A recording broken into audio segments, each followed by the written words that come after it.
Bonjour Alain, Bonjour Thierry. merci d'avoir accepté notre invitation. Tu es le 25e invité dans la série Être humain.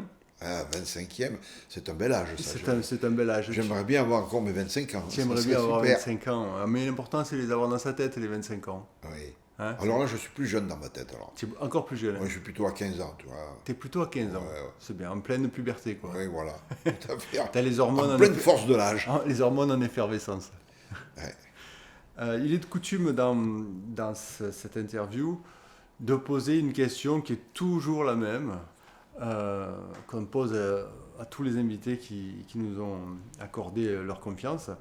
C'est de savoir quel est ton tout premier souvenir, la première chose dont tu te souviens, quand, alors pas forcément quelque chose que tes parents ou ton entourage t'a répété et que tu as après éventuellement, on va dire, projeté en image, mais vraiment ton vrai premier souvenir à toi, c'est quoi? Ah, le premier souvenir, c'est ma maison que j'avais avec mes parents, qu'ils avaient acheté un petit cabanon en Provence, à Roussillon en Provence.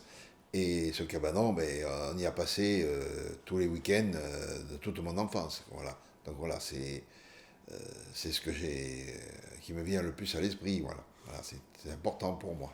Voilà. Alors justement, il y a une toute petite nouveauté dans la série documentaire, c'est qu'on demande à nos invités de venir avec plusieurs photos, qui sont des photos qui ont marqué leur vie, leur existence. Et toi, la première photo que tu m'as proposée, qu'on va voir à l'écran, c'est, j'imagine que c'est le petit Alain qui est devant ce cabanon dont tu viens de me parler, non? C'est ça? Oui, mais vous avez une bonne capacité d'imagination, effectivement. C'est moi à 10 ans et on venait juste d'acheter ce cabanon. D'ailleurs, on le voit sur l'image. Il est assez en ruine, tout ça. Et puis donc, après, on y venait tous les dimanches. Mes parents ont passé leur vie à arracher l'herbe sur la terrasse. Voilà. Et moi, j'ai planté tous les arbres qu'il y a autour. Donc, on m'a dit tous les pins, les cèdres, tout ça, on allait les récupérer dans la montagne avec comment dire, une petite boîte de conserve ou un seau et on prenait la botte avec et puis on les replantait autour de la maison. Ce qui fait qu'à l'heure actuelle, la maison est entourée de pins. Voilà, tout à fait. On la voit presque plus. Voilà, elle est cachée par les arbres. Tu l'as encore, ce cabanon? Ah non, je ne l'ai plus. Oui, oui, oui. C'est-à-dire qu'à la mort de mon beau-père, en 2017, c'est ses enfants qui ont hérité. Voilà. Donc, en fait, ma mère, à ce moment-là, elle a perdu à la fois son mari, sa maison, voilà. Donc, ce fut un peu une déchirure. Voilà. Bah, Mais bon, maintenant, c'est toujours un bon souvenir et on le garde au fond de soi. tu avais quel âge à cette époque-là quand il y a eu toute cette somme de problèmes? C'était en 2017, donc c'était à combien? Ça fait 5 ans de moins, quoi. Je vais avoir 69 ans. Quoi. Ah oui, c'est assez récent quand même. Voilà. Ah oui, d'accord, ok. Ton plus beau souvenir d'enfance, la chose qui t'a vraiment émerveillé. C'est ma tante Zazou. Zazou. Oui, tante Zazou, Ah, oui. c'est quoi son vrai prénom? C'est Marguerite. Ah ben, tu m'aurais dit Isabelle à la limite, mais Marguerite, pourquoi pas Et- Margot, non Zazou? non, c'était parce que elle avait toujours une façon originale de s'habiller. C'était surtout ses chapeaux qui étaient extravagants. Il y avait des fruits, des cerises dessus. Enfin voilà. Donc, Mais c'était un peu la tata donc, yo-yo. c'est pour ça qu'on l'appelait tante Zazou. Vous voyez. D'accord. Donc, voilà. Parce qu'elle avait un Même, côté même très... une fois, elle habitait à Nîmes et elle habitait au 4e étage. Et il y avait sa sœur qui avait l'épicerie en bas de l'immeuble. Et il y avait une cour intérieure. Et donc, un jour, sa sœur la voit en train de chercher parmi les bouteilles de vin, tout ça. Elle dit: qu'est-ce que tu cherches? Elle dit: je cherche mes dents. Là, elle fait tomber son dentier par la fenêtre. Donc, ouais, c'est pour ça que c'était tante Zazou. Voilà. Et c'est celui-là ton plus beau souvenir d'enfance Ah avec oui, elle? oui. En plus, elle venait me voir quand j'étais dans les Alpes-de-Provence, à Saint-Auban. Donc, on allait la chercher au car qui arrivait d'Avignon à 19h20. Donc, ça, c'était ma grande joie quand elle venait passer quelques jours chez nous. Voilà. Quel genre d'enfant étais-tu? Oh, j'étais un enfant. J'aimais bien bouger. Hein. Je faisais des théâtres de marionnettes pour tous les enfants du quartier. Ouais, voilà, des trucs comme ça. Voilà. Mais ma mère me couvait beaucoup. Alors, donc, ce qui fait que j'étais pas très libre tout le temps. Quoi. Parce qu'elle était très inquiète pour moi. Donc voilà, elle vivait dans l'inquiétude, ma mère. Voilà. Donc, voilà. Et j'étais son enfant, c'était une mère poule. Voilà. Oui, tu Voilà. étais fils ou enfant unique? Ah, j'étais fils unique. Tu as une sœur alors ou un frère? Mais mon père s'est remarié, Oui, donc tu as des demi-frères. j'ai eu deux demi-frères, ce qui fait que ça me fait un frère en entier. Et également une demi-sœur, mais qui est apparue il y a 5 ans. J'ai découvert ma sœur il y a 5 ans, oui. Elle vit Explique-moi ça. aux États-Unis, à Los Angeles. Comment ça se fait?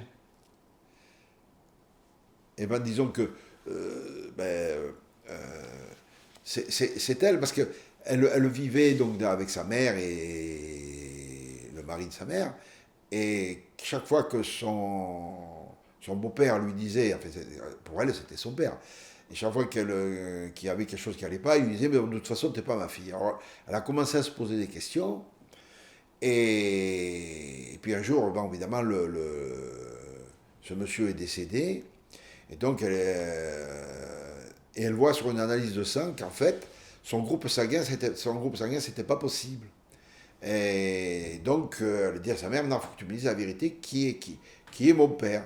Et donc, il s'est trouvé que, ben, évidemment, c'était mon père, à l'époque où sa mère Ton vrai père, était secrétaire chez Citroën à Grenoble. Donc oui, voilà. c'est ton vrai père, ton père de sang. Ah, mon père de sang, oui, oui. Ah oui, d'accord. Voilà. Et donc elle nous a contactés et elle est venue ici. On a été contents de l'accueillir. Et donc, ça fait plaisir d'avoir une sœur à 68 ans, de trouver sa sœur. Voilà. Donc, j'étais son grand frère. Donc, voilà. Et est-ce que tu as retrouvé, alors c'est extraordinaire ça, tu vois, parce qu'en fait, euh, avec l'âge, on n'a pas forcément le même recul, on bénéficie de l'expérience de la vie. Est-ce que tu as trouvé, parce que quand d'un coup comme ça, tu as une sœur qui tombe du ciel, on va dire, est-ce que tu as trouvé des similitudes avec toi, quelque chose, alors peut-être pas physiquement, mais tu vois? Oh, ben, elle est pleine de vie. Hein. En plus, elle est hôtesse de l'air. Donc, elle bouge beaucoup. Et moi, c'est vrai que j'aime bien bouger. Hein. Voilà. Donc, voilà. Ça, tu as trouvé qu'il y avait quand même des similitudes. Voilà, des similitudes. Voilà. Vous êtes toujours en contact à l'heure actuelle? Ah oui, Ouais. oui, bien sûr, bien sûr. On Vous voyez communique. régulièrement? On s'écrit, elle est venue 2 fois en France. Moi, je dois toujours aller aux États-Unis, mais avec le Covid, on n'a pas pu, donc je dois y aller, et voilà. Et donc, j'ai une nièce et un neveu qui sont là-bas aussi, à San Francisco et New York. Mais je ne les connais pas, mais je voudrais bien les connaître. Voilà. Ça viendra. Et ça viendra, pas pressé. Hein. Ouais, quand on a 15 ans, on a toute la vie devant soi. Bah oui, tout à fait, c'est bien de le rappeler. Toi, petit, tu voulais faire quel métier? Ah, je voulais faire policier, parce qu'il y avait le costume. Alors ma mère, elle me disait, mais Déjà très fétichiste à l'époque. voilà, elle me disait, mais c'est dangereux, c'est dangereux, policier quand même. Il y a les risques du métier et tout ça. Alors je disais, mais moi ce qui m'intéresse, c'est l'uniforme. Alors je disais, mais et faire curé, est-ce que c'est dangereux? Alors elle me disait, non, alors je ferai curé. Sérieux, tu voulais faire curé? Non, mais je voulais faire curé pour avoir T'aimais l'uniforme. ça en fait, tu aimais. C'était à l'époque où les curés s'habillaient en tunique. Oui, d'accord. Voilà. D'accord. Et mais c'était absolument pas parce qu'il y avait une forme de dévotion au fond de toi qui voulait que tu. Non. Non. Donc curé ou gendarme. C'est un peu antinomique d'ailleurs. Voilà. Et donc du coup, on respecte la loi, mais c'est pas la même loi quoi. Du coup, j'ai fait pompier, sapeur-pompier. Tu as fait sapeur-pompier. Oui, j'ai fait Ton sapeur. premier métier, c'est sapeur-pompier. Ah non, mais j'ai Attends, oui, non, pas mais de je sais premier métier. qu'on va y arriver. Mais le premier truc que tu as fait pour te lancer un petit peu, c'est t'inscrire en tant que bénévole comme sapeur-pompier. Ah, oui. D'accord. T'es sapeur-pompier volontaire à Château-Arnoux, puis après sur Digne, et puis après, je suis devenu le responsable de l'équipe Prompt Secours qui intervenait sur tout le département des Alpes-de-Provence, à l'époque où les pompiers n'avaient pas encore la mission d'intervenir sur les accidents. Et donc je montais une équipe de veille tous les week-ends où il y avait beaucoup de circulation. Et on mettait le numéro d'appel dans toutes les gendarmeries du département. Et dès qu'il y avait un accident, ils m'appelaient et on partait avec notre propre voiture, équipée de matériel, de brancards, de tout ce qu'il faut pour prendre en charge les victimes. Et donc à 3 h du matin, on se rassemblait, on partait sur les accidents. Voilà. Ça, c'est une partie de ma vie que j'ai faite à Saint-Thomas. Ça, c'est ma première partie de vie. Voilà.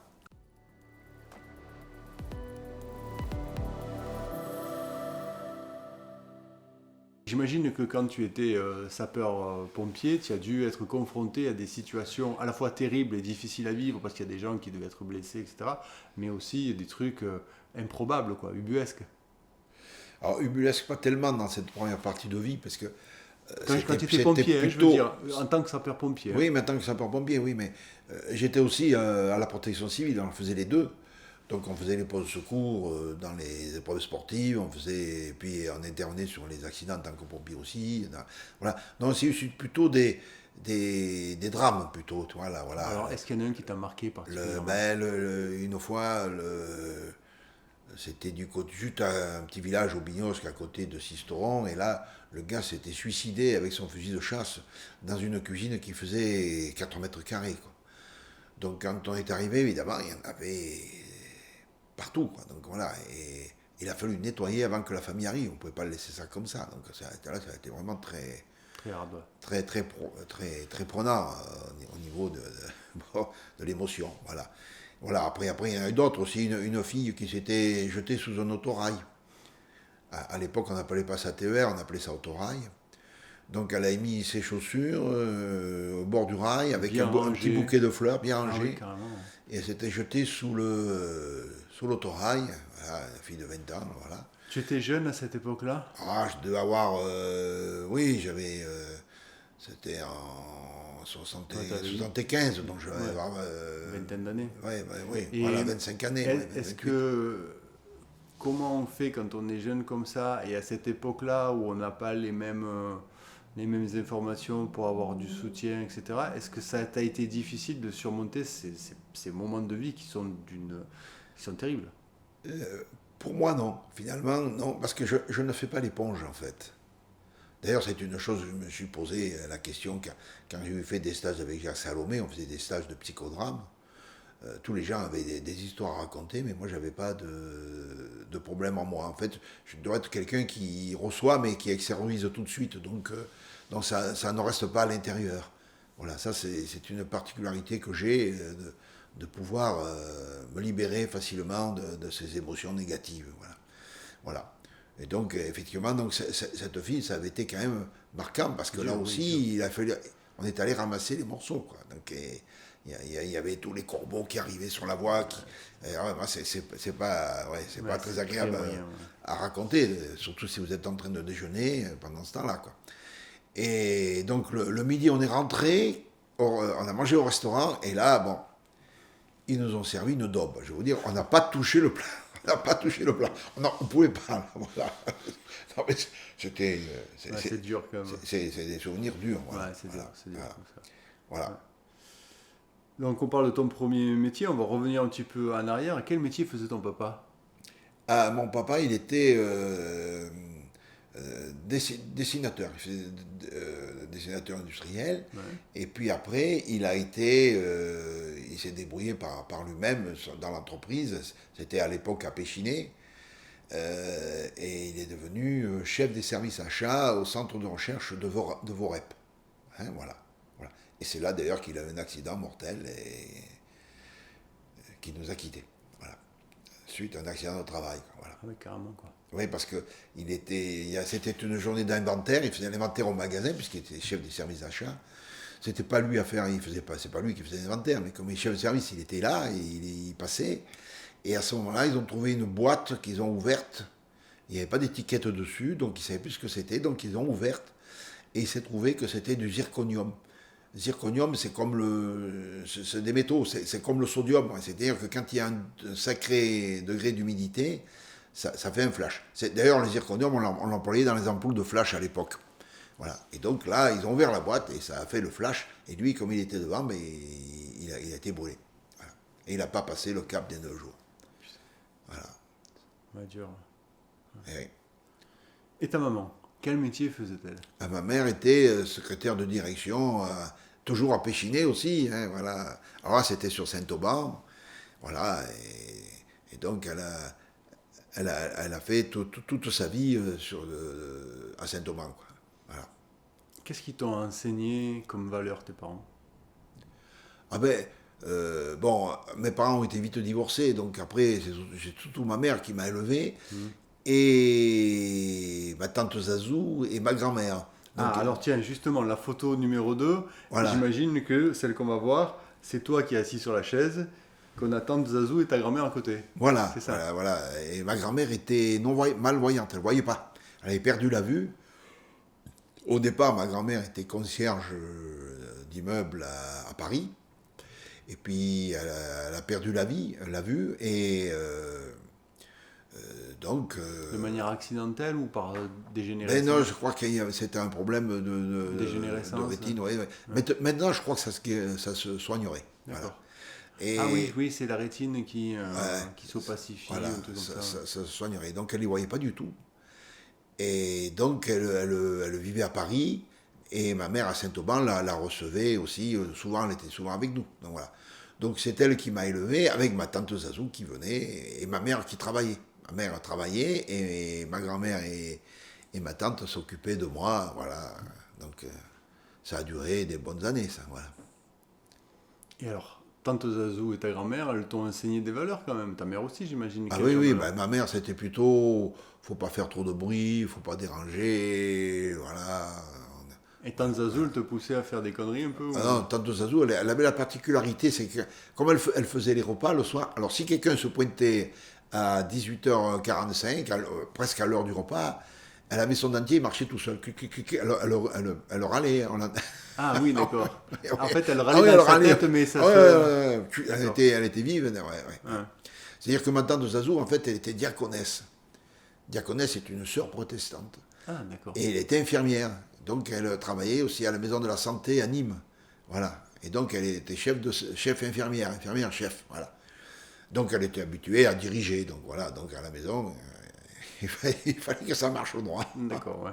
Voilà. Maman qui protège, tante Zazou qui dirige et qui déconne un petit peu. Voilà. Et avec ta grand-mère, en fait, est-ce que tu as remarqué, bon, nous, là, tu l'as su, on est en train de faire un film documentaire sur une jeune petite fille qui s'appelle Lise et qui est déficiente visuelle. Ouais. Et j'ai remarqué que elle en particulier, mais je pense que c'est pour ça que je te pose la question, la grande majorité de ces personnes qui sont malvoyantes arrivent de manière extraordinaire à décupler d'autres sens qui chez nous sont un peu bloqués parce qu'on fait trop attention à la vue qui est très superficielle. Eux, c'est des gens qui sont la plupart du temps très profonds dans leur manière d'analyser les choses. Est-ce qu'avec ta grand-mère qui était malvoyante, tu as remarqué ce genre de choses aussi? Ben, j'ai surtout remarqué qu'elle entendait beaucoup mieux que nous. Elle avait un ouïe très développé. Oui, c'était développé, donc dès que si on essayait de rentrer dans la pièce pour pas faire de bruit, pour pas qu'elle nous entende, mais c'était raté, quoi. Donc, hein, c'est un peu comme les micros de cette caméra là Mais m'en parle pas. À l'école, Alain, c'était quel genre d'élève? Ah, j'étais assez studieux, mais enfin bon, ça me passionnait pas follement. Il y a qu'une année, en troisième, j'ai redoublé ma troisième, et là, en redoublant, j'ai eu le prix d'excellence, le tableau d'honneur, tous les trimestres, les félicitations, voilà. Je veux dire, c'est la seule année. Hein. Et Voilà, ça t'a débloqué pour la suite ou pas, non? voilà. Non, non, après je me suis arrêté en première. T'en as eu marre. J'ai redoublé la première, mais non. Après, Y avait-il une matière que tu aimais particulièrement? ben, il y avait peut-être un peu la chimie, parce qu'on avait un professeur qui était original. D'ailleurs, on l'appelait X2, d'ailleurs, pour dire. Pourquoi X2? Ah ben, parce qu'il était magique, voilà. Ouais, Donc, c'était un peu il vivait passionnément pour son truc. Et il était Doc dans voilà. Retour vers le futur, c'était un peu ça, avec les cheveux comme ça, non? Ouais, c'était vraiment le gars qui aimait ça. D'ailleurs, il est devenu maire de Sisteron après. Voilà. Ah, comme quoi, la folie, ça peut mener à la politique. Voilà. Oh, mais il n'était pas fou, il était très Oui, agréable. mais original, quoi. Ouais, il était original, voilà. Donc, Il s'appelait comment, ce monsieur? ah, il s'appelait Monsieur Roman. Roman. Roman. Maire de Sisteron.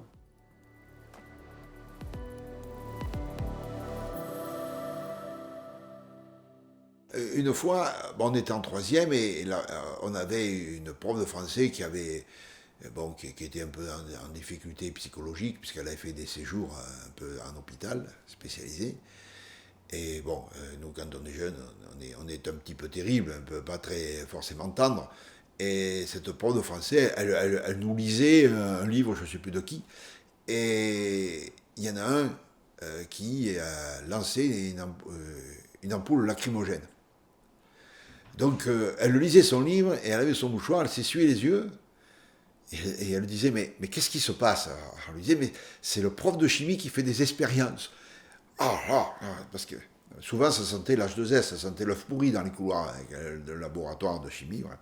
Et elle était là et donc elle s'essuyait les yeux. Bon, et puis ça fut l'heure de la récréation. Elle est allée choper le prof et elle lui a fait un malheur qu'avec ses expériences, elle ne pouvait plus travailler. On a rigolé ce jour-là. Mais enfin bon, on était terrible. Voilà. Est-ce que tu as fait une bêtise dans ta jeunesse qui t'a marqué? Ah oui, une fois j'avais joué avec les allumettes. Alors là, il y avait un peu le feu au jardin. J'étais là, et j'arrivais plus à l'éteindre. Donc, on avait un jardin comme. Ah, c'était à Roussillon ou non, c'était à Saint-Auban. À Saint-Auban. On avait un jardin et comme on faisait pas ma mère faisait pas travailler à l'usine, elle faisait pas le jardin. Donc il y avait des ronces, des vieilles mauvaises herbes. Donc, et un jour j'avais allumé un feu là et ça avait tout brûlé le jardin. Heureusement que les voisins ont aidé à éteindre. Voilà. T'as été puni ce jour-là ou pas? Ah, j'ai été puni, pas méchamment, comme toujours. Quoi, 2-3 jours à manger du pain dans la cave? Non, même pas, même pas. Voilà. Alors, on arrive, on va dire, au métier. Et donc, tu me disais que tu avais commencé par t'engager en tant que bénévole comme pompier, mais qu'en même temps, tu faisais plein d'autres choses. Oui, alors, j'ai commencé, alors évidemment, puisque toute ma famille, mon père et ma mère étaient à Péchiné, évidemment, je suis rentré. Alors après, c'est devenu Péchiné-Saint-Gobain, donc je suis rentré à l'usine en 69. Et j'ai commencé comme échantillonneur. C'est-à-dire que je prélevais les échantillons dans les camions citernes. C'est-à-dire que chaque fois qu'il y a un camion qui charge de la soude ou qui charge du trichloroéthylène, tout ça, il fallait prélever dans la citerne un échantillon du produit pour l'amener au labo pour qu'il analyse. Voilà. Donc c'était ça, j'ai fait ça pendant 2 ans. Et après, je suis rentré au service informatique où je travaillais sur les cartes perforées. Et puis très vite, après, je suis devenu programmeur. Donc je programmais dans le langage de gestion en COBOL exactement. On faisait des logiciels pour gérer la comptabilité. Enfin voilà. Alors ça, c'était à l'usine. Alors après, en parallèle, évidemment, j'étais sapeur-pompier. J'étais secouriste de la protection civile, donc tous les lundis dans l'entreprise de Péchiné, je faisais des cours de secourisme, formais les employés au secourisme. Et quand il y avait un blessé dans l'usine, puisque c'était une grosse usine pétrochimique, souvent il y avait des blessés, donc je faisais des accompagnements d'ambulance. Évidemment, dans mon service informatique, ça leur plaisait pas trop parce qu'ils étaient obligés de me libérer. Comme quand la sirène sonne aussi, je partais.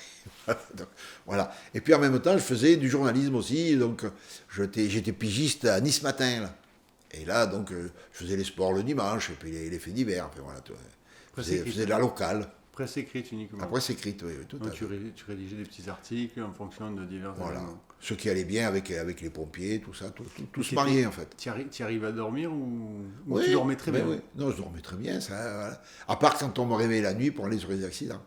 Comment tu expliques cette boulimie d'activité? Eh ben, je sais pas, mais ça m'a pas quitté. Mais tant mieux. Chaque fois que j'ai changé de chapitre de vie, j'ai tout reconstruit pratiquement la même chose. J'ai toujours rebondi. Est-ce que ça t'ennuie des fois, ou d'un moment tu en avais marre de perforer des cartes ou de faire des articles de presse ou d'être sapeur-pompier? Le déclic s'est passé comment en fait? Le déclic c'est l'opportunité qui se présente. Il y a quelque chose qui arrive dans la vie qui fait que hop, tu changes. Voilà. Tu réfléchissais un peu pour savoir si ça allait te plaire ou pas? Ah ben moi je fais ce qui me plaît, donc je n'ai pas besoin de réfléchir. Donc ça te plaisait faire du bénévolat en tant que sapeur-pompier, pourtant tu as arrêté.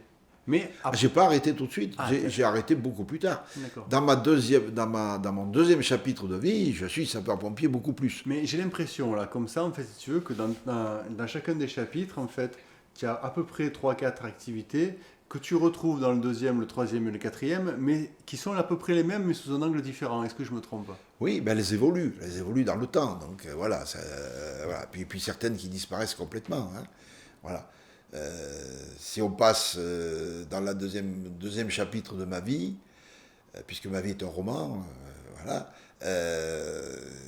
Donc là, autrement dit, j'ai quitté Saint-Auban, j'ai été muté à Martigues. à Martigues.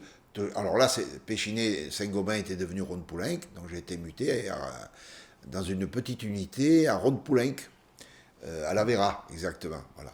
Alors c'était un gros pôle pétrochimique, et il y avait une petite unité Rhône-Poulenc. Et donc là, j'ai été muté là, et donc je suis devenu responsable du service informatique. Là, voilà. Donc j'avais évolué, et en parallèle, j'ai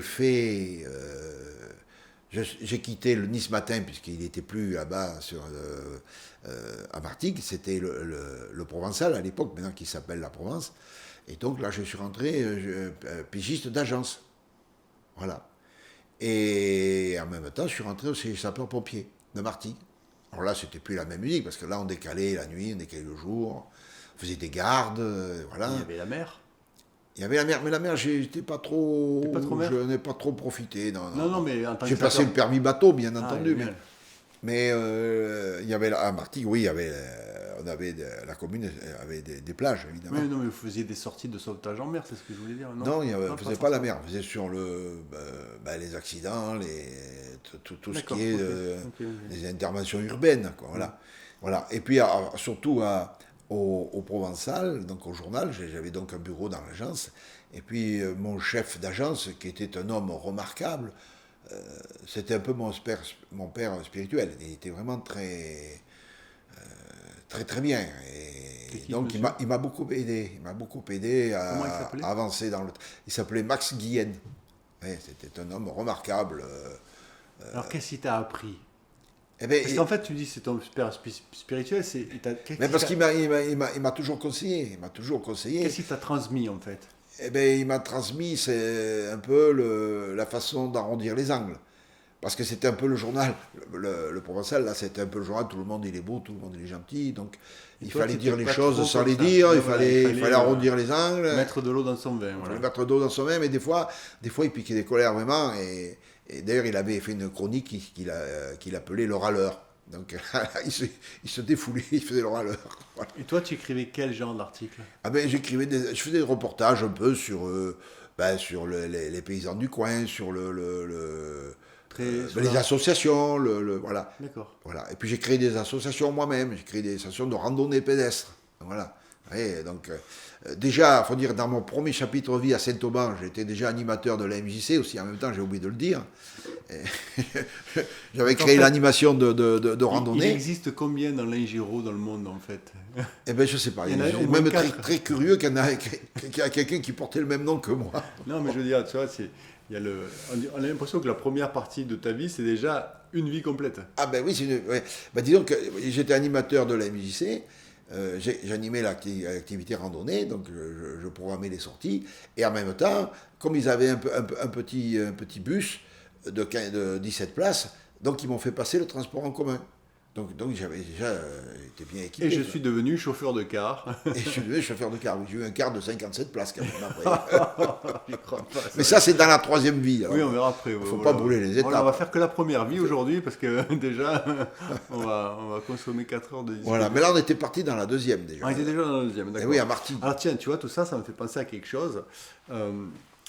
Je sais pas si on a déjà évoqué le sujet ensemble, mais j'aimerais connaître ton signe astrologique. Alors, signe astrologique, c'est Balance. T'es Balance. Oui, très. Tu connais ton ascendant ou pas ? Oui. Mais je vais te le dire après. La Balance est d'abord très séducteur. Voilà. Bon communicant. Bon aussi. Communicant, très fidèle aussi. Je suis très fidèle en amitié. Ça, pour moi, c'est le plus important, c'est l'amitié. Mais après, il y a mon ascendant qui est un peu, en quelque sorte, mon masque. Je suis ascendant Lion. Oh, ça va. Voilà. Et là, donc, voilà. Oh, donc, ce qui fait, ça cache un peu mon cœur d'artichaut. Voilà. Ouais. Non, mais Balance ascendant Lion. Tu m'aurais dit, je suis Scorpion ascendant Gémeaux. Oui, non, mais Gémeaux ascendant Scorpion. J'ai rien spécialement contre les Gémeaux, vous l'avez compris. J'aime bien le Lion. Le Lion, en fait, il est très démocratique, mais il s'étonne que les autres aient encore quelque chose à dire quand il a fini de parler. Oui, voilà. Voilà. Mais c'est juste l'ascendant. Tu es dans un système de croyance sur l'astrologie ou tu trouves ça rigolo, intéressant ? Il y a un petit truc quand même, on ne peut pas le nier. Je ne sais pas, donc je ne peux pas dire. Je suis ouvert à tout est possible. Oui. Mais Dans c'est ce intéressant au minimum. Tout est possible C'est dans au ce moins monde brut. rigolo. Mais comme tu fais aussi on va dire, c'est pas, enfin, on en reparlera un peu plus tard, mais tu es devenu sophrologue par la suite, donc tu es dans la relation humaine forcément. Et c'est bien aussi, tu vois, moi pour avoir fait de la PNL, c'est bien aussi d'avoir un support sur lequel en fait s'appuyer qui permet de casser un petit peu la glace pour aller un peu plus profondément dans la petite problématique des addictions, des conflits sentimentaux, Ouais. etc. Et je trouve que même si l'astrologie, il y a beaucoup de pour et beaucoup de contre, c'est déjà, ça permet de casser la glace un petit peu, tu vois. C'est un support ludique pour moi, je dirais, tu vois, qui permet de casser un peu la Oui, glace. on peut en parler, on peut en plaisanter, et Oui, voilà. puis, parfois, des fois, il y a Non, des... parce que quand tu me dis que tu es balance, moi, ça, personnellement, ça m'interpelle aussi, parce que je sais que dans ma vie, je vais en parler comme ça, tu vois, j'ai ma filleule qui est balance et je m'entends très très bien avec elle, mais vraiment parfaitement, tu vois, au même degré qu'avec toi. C'est à peu près le même genre de relation. Ouais. Et je sais que moi, alors je sais plus laquelle, je sais que j'ai une planète forte en balance aussi. Je suis pas balance, mais je sais que j'ai une planète en balance qui est bien plantée dessus, tu vois. Et j'ai plein d'autres potes qui sont balance avec qui je m'entends bien. J'ai mon meilleur ami d'enfance qui était balance, tu vois, voilà. Qui j'ai d'autres aussi. J'ai un gars avec qui j'ai travaillé qui était balance. Je trouve que la relation, alors ça je parle de mon point de vue, la relation que j'ai avec les balances, et je pense que les balances sont comme ça, c'est des personnes qui sont très à l'écoute et très ouvertes d'esprit, avec qui tu peux communiquer. On ne tombe pas dans le jugement rapidement. Ils écoutent. Et ce qu'ils disent, c'est intéressant. Ils comprennent vite souvent. Oui, mais écoute, c'est tout à fait moi, c'est bien. Je plaisante. Mais non, j'en doute. Voilà. Si je dis, Voilà. c'est que je le Non, mais pense c'est vrai vraiment. c'est vrai qu'il y a des similitudes. Tu prends mon fils, il est Capricorne. Alors, le Capricorne, on dit, c'est le volcan sous la banquise. C'est C'est ça. vrai que lui, il intériorise tout et il est, Très rationnel. voilà, il À la laisse, limite, il laisse pas transpirer ses physicien ou émotions. mathématicien ou un truc comme ça, quoi. C'est pas quelqu'un qui est branché par la littérature, presque, carrément, Ah, non? il aime bien lire. Ah, il aime bien Il lire. aime bien lire. Mais Qu'est-ce par qu'il contre, lit? les émotions, il va pas les Ouais, les sortir. émotions, oui. Il va les intérioriser, il va les Ouais. garder en lui et il va pas les laisser paraître. Voilà. Donc, on en est à la deuxième partie. Oui. Il y a tellement de métiers que je suis complètement perdu dans mes fiches. Ah oui. Mais dans tous ces métiers que tu as fait jusqu'à présent, parce que là, tu as quoi? Tu as 25, 30 ans à peu près? 30 ans, oui, là j'ai 30 ans? 30 ans. Ouais. Est-ce que tu as eu une satisfaction professionnelle, quelque chose, tu te dis, ah ben voilà, quand même, là, ce que je suis fier de moi, c'est que j'ai fait, c'est bien. Oui, mais la satisfaction professionnelle, elle viendra dans mon troisième chapitre de vie. Allez, vas-y, Et sautons le pont, allons-y. il faut suivre les événements. Alors, on les suit Tu vas si tu trop veux. vite. Allez, on y va. Tu vas trop vite. Euh, Voilà. Disons que à Martigues, donc je faisais sapeur-pompier, j'intervenais beaucoup avec on appelait ça le VSAB, maintenant ça s'appelle un VSAV, véhicule de secours aux victimes. Et donc, je faisais beaucoup d'interventions sur les TS, tentatives de suicide. Et donc, là que j'ai appris à parler avec les gens, parce que c'est vrai qu'il suffisait de... Bon, le transport à l'hôpital, enfin, le transport primaire, ça dure pas longtemps, mais on va dire, allez, en 10 minutes, même moins des fois. Et dans ces 10 minutes, on pouvait, en trouvant le bon mot, la bonne parole, on pouvait complètement renverser déjà la vapeur de la personne en C'était discutant. inné, ça, chez toi? Ben, et trouver les bons mots, voilà. Donc, voilà. Et ça, il y a des gens chez qui c'est inné, il y en a chez qui ça se travaille. oui. Toi, c'était inné. C'était inné, comme ça, voilà, donc j'aimais bien m'occuper des gens qui étaient en difficulté comme ça, voilà. Et donc, je me suis dit, je pourrais peut-être faire de la psychologie, voilà. Et puis comme j'étais à Martigues et que j'étais copain avec un médecin anesthésiste et qui lui faisait de la sophrologie, il m'a dit, mais tu devrais faire de la sophrologie parce que, bon, si tu fais de la psychologie, tout ça, il va falloir faire une analyse, il faut que tout Ouais, ça. ça va être très long. La sophrologie, c'est plus rapide, c'est plus simple, Voilà, voilà. ce qu'on Ça appelle te de la thérapie brève. Hein, c'est ça. thérapie brève, voilà. Donc finalement, j'ai gardé ça dans un coin de ma tête, et puis c'est resté en moi, voilà, je ne me suis pas préoccupé. J'ai créé donc une association de randonnée, et puis après, j'ai créé une association en fait, disons que c'est surtout l'évolution dans mon entreprise, à Ronde-Poulenc, qui m'a fait changer la vie, en fait. Disons qu'on a été victime d'une restructuration. Et- On était une petite unité de 80 personnes. On était dans le site pétrochimique qui était le grand frère. Et donc, on a été vendus. Et donc, on a subi la politique des vendus.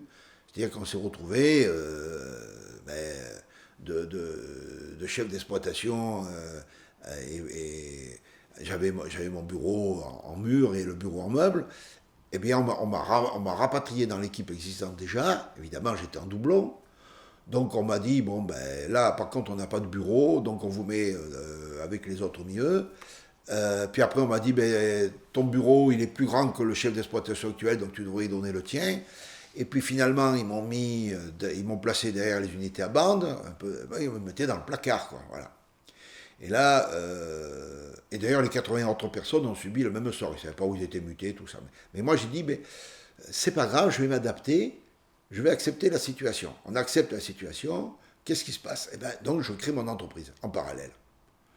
Donc, je travaillais 10 minutes par jour pour le patron, et tout le reste de la journée, j'ai bossé pour moi, puisque j'étais derrière l'unité à bande, et qu'il m'a enlevé le téléphone, il m'a enlevé tout, quoi. Donc, voilà. Ah oui, carrément. Ouais, carrément, oui, il voulait que je me barre. Mais je me suis pas barré.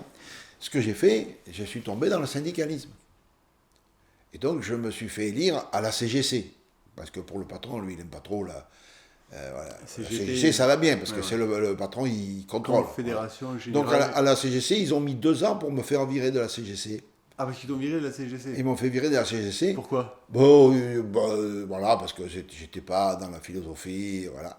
C'était quoi la philosophie? Oh, CGC, Confédération. C'est un peu les doigts sur le pantalon, là, c'est un peu sur l'arrière du pantalon, un peu bien droit, tu vois.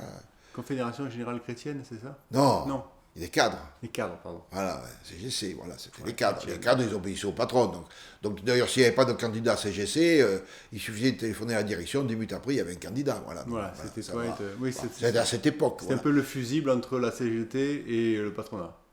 Ah, pas le fusible, non, c'était plutôt le syndicat du patron. Voilà. Le syndicat du patron, voilà. Alors je m'étais mis là-dedans, d'ailleurs, justement pour l'emmerder. Et est-ce que tu l'emmerdais? Ah oui, parce qu'il tu l'emmerdais sur quoi, par exemple? Ah,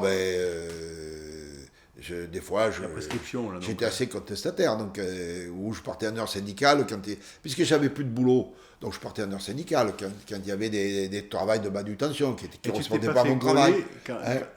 Alors, c'est quoi l'entreprise que tu crées en parallèle, c'est quoi? Alors attends, vas-y. Je t'explique le cheminement. Vas-y. Faut arriver, t'es trop pressé. Voilà. Donc si tu veux, je suis donc à la CGC, je suis viré de la CGC. Dans la semaine qui suit, je me retrouve élu à EFO, Force ouvrière. Donc là, je suis devenu délégué du personnel, représentant syndical au CE et élu au comité d'entreprise. Donc j'avais un gros paquet d'heures de délégation syndicale. Et donc c'est évident que le patron ne me voyait plus là. Hein, voilà. Et donc j'avais trouvé le truc pour éviter d'être licencié. Je faisais les arrêts parce que le soir, quand tout le monde est parti, il faut sauvegarder tous les fichiers et faire les sauvegardes du travail du jour de toute l'entreprise. Voilà. Et donc, le boulot, ça consistait en pas grand-chose. Il suffisait d'appuyer 2-3 fois sur un bouton et ça se faisait tout seul. Mais il fallait être là pour appuyer sur le bouton. Donc, en fait, tous les soirs, je faisais pratiquement 2 heures supplémentaires. Et quand mon chef de service, il me disait écoutez, vous faites rien, on va vous licencier. J'ai dit, vous aurez du mal, hein, je suis un salarié protégé. Et puis, comment allez-vous expliquer à la direction du travail que je fais rien et que je fais 10 heures par jour de travail? Je fais des heures supplémentaires. Et donc, à partir de ce jour-là, j'ai pu faire les arrêts. Voilà, pour dire comment c'était. Hein, voilà. C'était vraiment tendu. Alors, voilà. La boîte, c'était quoi la boîte? Tu as créé quoi comme boîte pendant ce temps-là? Alors pendant ce temps-là, donc j'avais l'association des randonnées que j'ai passé la main, et j'ai créé une association. Comme j'étais au comité d'entreprise, il m'est venu une idée que finalement, il y avait beaucoup de comités d'entreprise qui n'avaient pas le temps de s'occuper de leurs œuvres sociales. Et donc j'ai créé une association pour créer pour les CE, créer des animations pour les comités d'entreprise. J'ai commencé par faire des dîners dansants. Donc je faisais dîner dansant dans la ville. Il m'est arrivé à la fin, je faisais 3 réveillons du jour de l'an en même temps. Hein. Je faisais 3 restaurants, j'en mettais un peu de partout. Et puis comme j'avais mon rédacteur en chef au Provençal qui m'avait à la bonne, eh bien évidemment, chaque fois qu'il y avait un dîner dansant, il y avait de larges échos dans la presse écrite. Donc automatiquement, ça me faisait tourner. Et puis je me suis dit, maintenant, je vais travailler avec les comités d'entreprise. Donc j'avais fait ça par exemple, pour Auchan, pour Carrefour, des petits comités, quoi. Pas comme à Rhône-Poulenc où on était 3000. Donc là, voilà. Et finalement, j'ai monté des centres de vacances. Enfin, d'abord, j'ai fait des sorties concerts. Quand il y avait Sardou qui venait ou Johnny à Marseille, devait te voir de super j'affrétais une dizaine d'autocars. Et je faisais pour les comités d'entreprise qui étaient intéressés, et finalement, ce n'était pas les petits, c'était les gros. Je faisais pour Total, je faisais pour Ascométal, pour Shell. Enfin, je ramassais les autocars, ramassais les gens, on les amenait au concert, on les déposait devant l'entrée du concert, et on leur donnait leur ticket d'entrée. Et en même temps, comme je formais les animateurs BAFA, je prenais mes animateurs et j'en mettais 2 dans chaque autocar et leur donnais un petit coup à boire pendant le transport, un petit biscuit, tout ça. Donc on faisait vraiment le service un peu comme Air France, voilà. Et c'était génial, ça marchait bien, hein, voilà. Et donc là, je commençais à engendrer un peu des fonds qui rentraient. Et après, il m'est venu une idée, c'est d'organiser des centres de vacances. Donc j'ai organisé des centres de vacances dans le Vercors et mes comités d'entreprise. Le mien déjà, ceux de BP, tout ça, ils ont mis Ascométal, qui m'ont aidé depuis le début, ils ont mis leurs gamins en colonie. Voilà.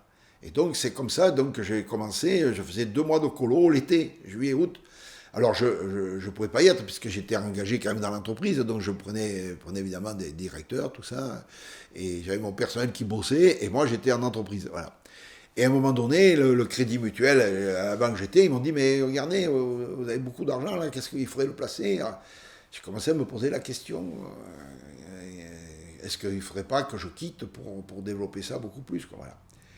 Et donc, c'est arrivé, j'ai commencé à y réfléchir.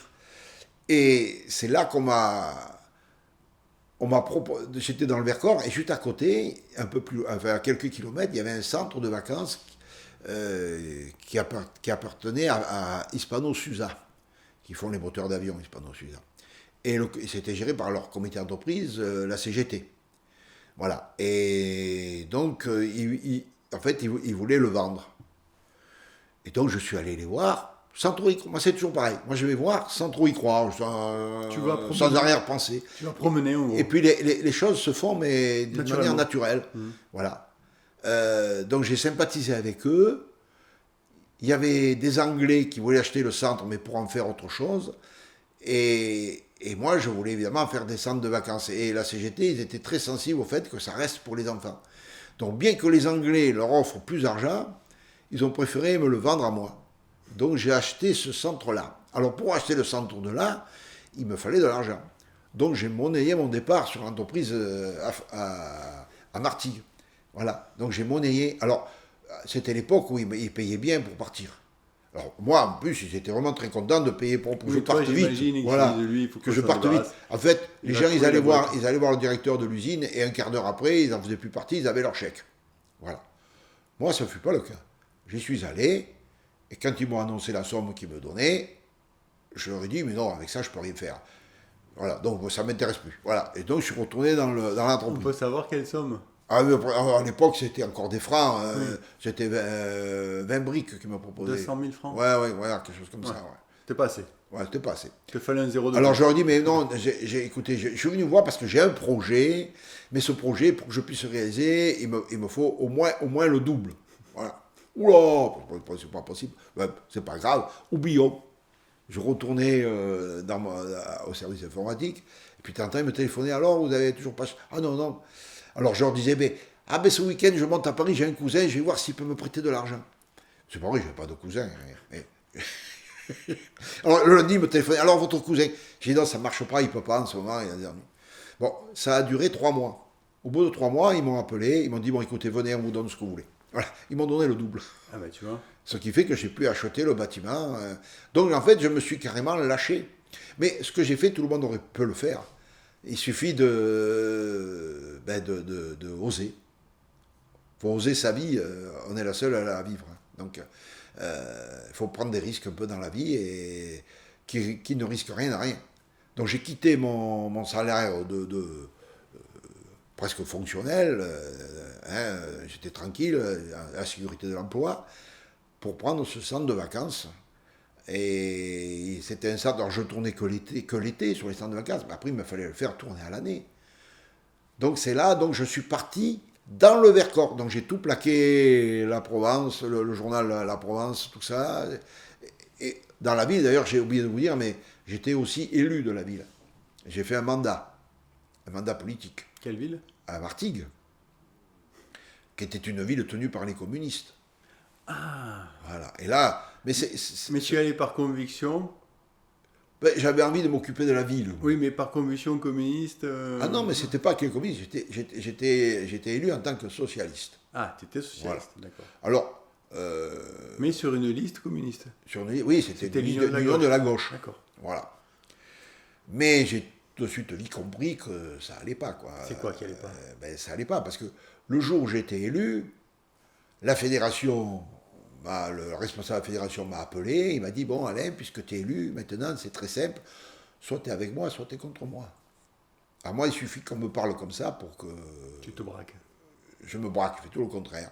Et donc, finalement, c'était pas... Alors, j'avais mon association d'animation, donc, qui était en parallèle. Je faisais de la radio aussi à la ville, hein, donc j'ai oublié de le dire, ça. Je faisais de la radio aussi. Je faisais un jeu cinéma, je recevais plein d'acteurs. C'est là que je suis devenu ami avec Galabru, je vous en parlerai. Ah bah tiens, voilà, tu m'as parlé de Michel, et tu m'as donné la troisième photo. Ah ben on va en profiter, même si on bouscule un petit peu la chronologie. Ouais, on va perdre le fil, non? Oh, c'est pas grave, on va revenir. J'ai une question à te poser sur le syndicalisme juste après. Ouais. Alors dis-moi, cette rencontre avec Michel Galabru, parce que depuis le temps qu'on se connaît, en fait, tu m'as souvent parlé de lui, et c'est vrai que moi, c'est quelqu'un que j'ai toujours apprécié. Je trouve qu'il avait à la fois de la sagesse, beaucoup d'humour, une grande culture. C'était ton ami? Il est devenu mon ami parce que comme avec mon ami d'enfance, on faisait la radio, Radio Maritima, ça s'appelait Radio de Martigues, qui couvrait jusqu'à Marseille, donc on était étendu. Et donc on avait le théâtre de l'Olivier à Istres qui faisait évidemment tout le temps des représentations théâtrales. Donc il y avait plein d'acteurs qui venaient là. Et donc c'était notre terrain d'action, quoi. Et notre terrain de chasse. Donc voilà, donc évidemment, un jour est venu Michel Galabru, on a sympathisé, voilà, je lui ai posé plein de questions sur son film, là, Le Juge et l'Assassin, qui a été son film le premier, et puis donc on a sympathisé, on est resté, donc voilà. Quand j'allais à Paris, j'allais le voir, à la sortie du théâtre, après on allait manger ensemble. Et comment tu expliques? Parce que c'est des gens qui sont très sollicités, etc. Bon, à l'époque, c'était encore différent, peut-être, tu vois. Ouais. Là, aujourd'hui, n'importe qui... je pense que si tu rencontrais Galabru aujourd'hui, ça se passerait bien, mais après, peut-être, te zapperais, machin, etc., tu vois. Non, je crois pas. Parce que, en fait, ces acteurs, quand on se dit... ils sont inaccessibles. Ils sont assaillis de monde, un peu comme les mouches, là, voilà. Ouais. Et en fait, en réalité, ils sont seuls. Ils sont seuls. Et Dalida qui s'est suicidée, tout ça, elle était seule. Et Michel, il avait un cœur d'or. Comment dire? Il ne savait pas dire non. Et donc, il était carrément... on le pompait de partout, quoi. Voilà. De l'argent, il n'avait plus, il avait tout distribué. Et voilà. Et quand on allait manger au restaurant le midi, on prenait un petit restaurant, on se cachait, et il me disait surtout que le téléphone ne sonne pas, parce que chaque fois, ce sont des emmerdements. Voilà. Donc, il m'avait dit ça, c'était à Saint-Tropez. Voilà. Donc, parce qu'après, Alors, pourquoi toi, plus que quelqu'un d'autre, la relation s'est créée lors d'une rencontre et qu'elle s'est développée après? Pourquoi? Peut-être parce qu'il s'est rendu compte que moi, en fait, j'étais pas du tout là pour profiter de lui, quoi.